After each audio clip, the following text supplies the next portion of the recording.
talk about panties on YouTube. I'm gonna see where that goes. Hi everyone, my name is Selwyn7, the anime gamer, and I'm here to ask and answer a very simple question. Is Floppy Knights worth playing?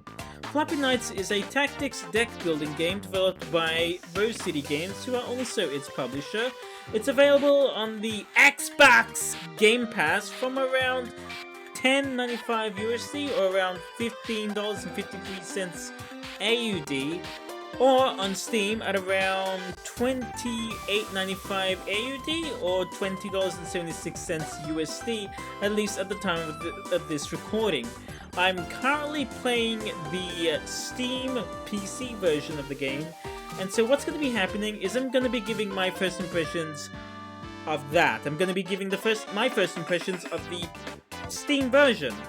And what we're going to do to get started is we are going to take a look at the options menu that's available right now.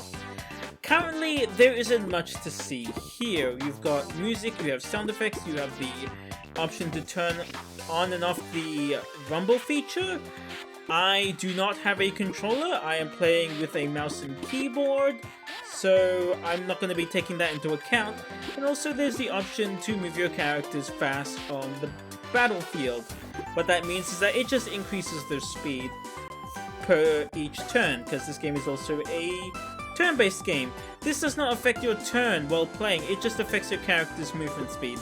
That's all it really does. And so, as you can clearly tell here, there aren't any graphical options here for the PC version, which is a little disappointing, because it's something that would be nice to have.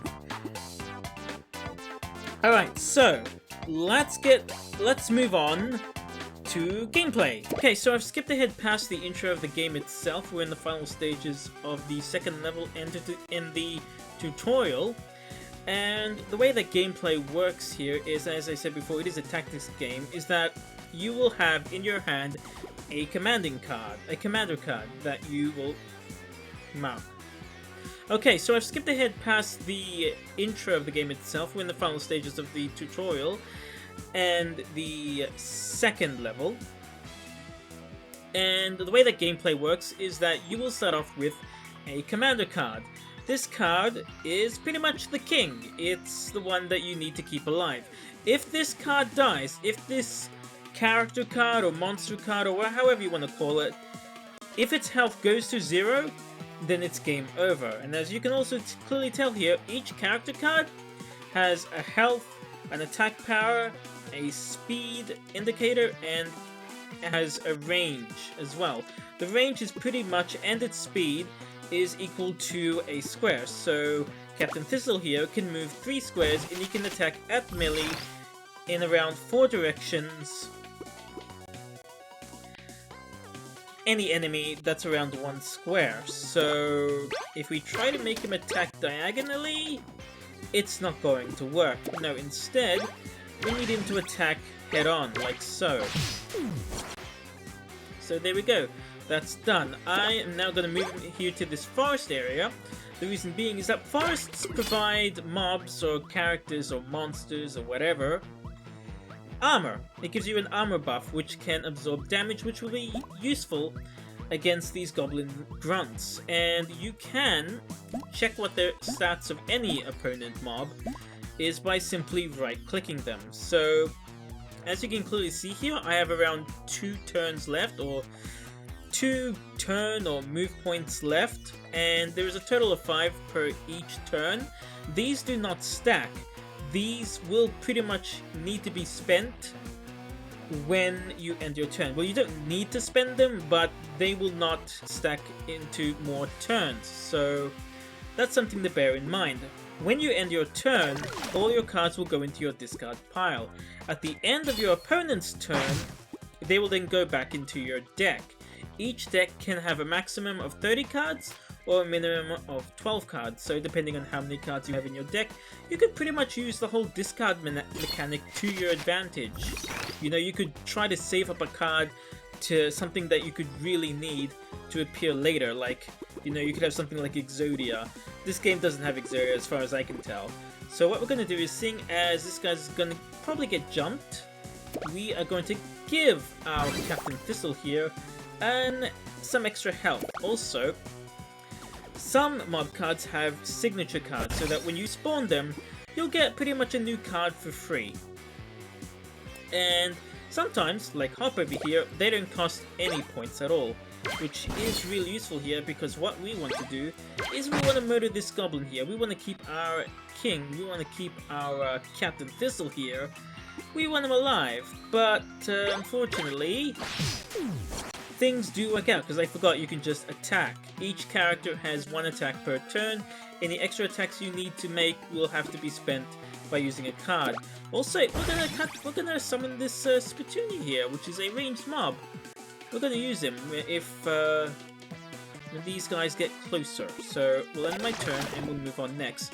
The game itself is pretty good. The music is fun. It's a bit of an earworm. It really gets deep in your head and it can bury itself in there. Which, depending on your point of view, could be annoying at times, especially in combat?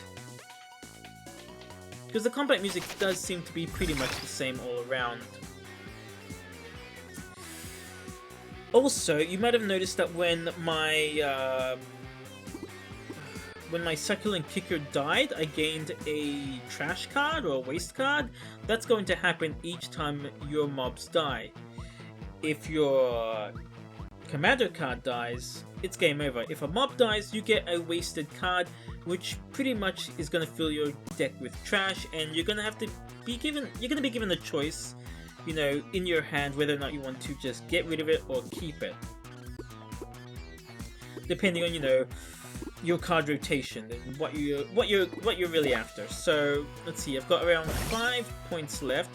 I'm gonna send my succulent. I'm gonna send my barrel cactus. I have not lost any health, so I'm not gonna give this guy some cactus juice. Instead, I am going to send this guy to defend my commander.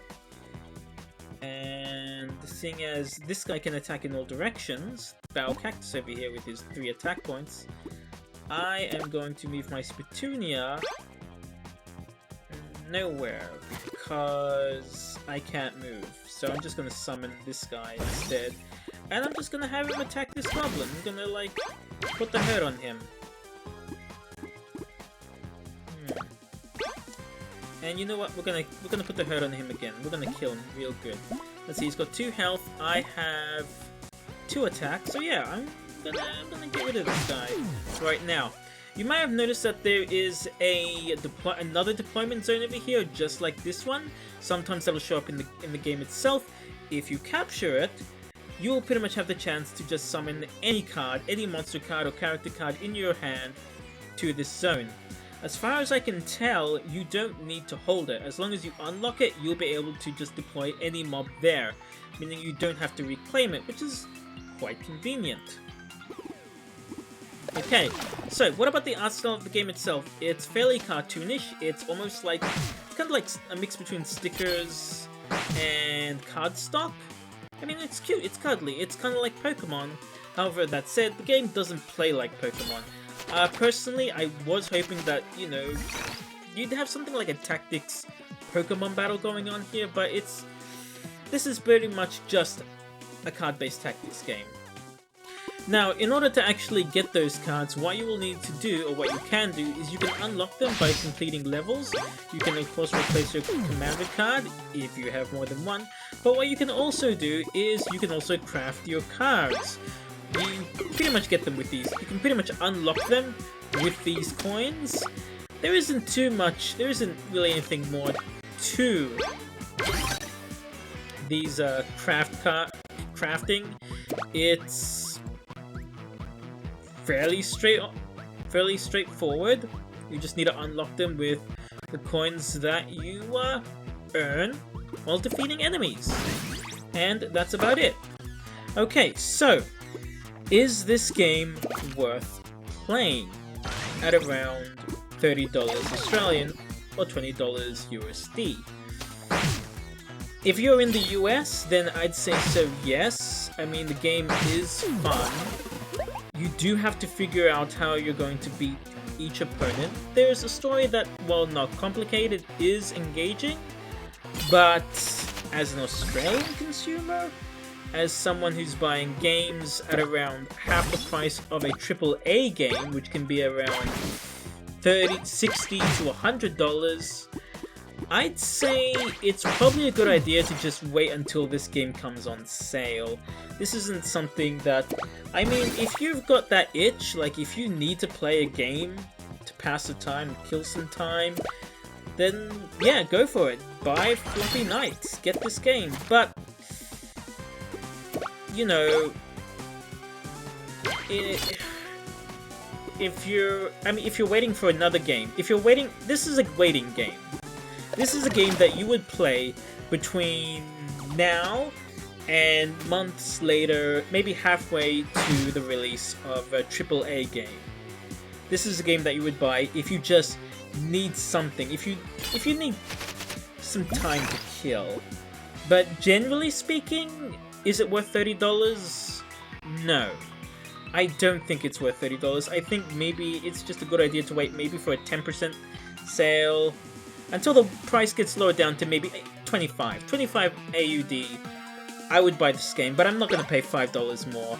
I'm sorry, it's not worth that. It is a fun game. It's got a cute gimmick, and there's definitely potential here. If there was like a sequel, like if there was like some sort of like Hearthstone arena type of thing going on, maybe. Like I can see this getting like a niche audience, or like becoming a cult classic. It could. It's cute. It's like Pokemon. It feels like this game scratches that Pokemon itch, without it having to be like Pokemon. You know, that whole Pokemon card itch. But it's not worth $30. It's a great deck building and card collecting. It's a good deck building and card collecting simulator. But I would wait until this game is on sale, really. And that's it. Okay. Well, that was Floppy Nights. Thank you very much for enjoying. If you disagree with me, or if you think maybe this game is worth playing at $30, say so in the comments below. If you like this video, press the like button. If you want to subscribe, please subscribe for more First Impressions video.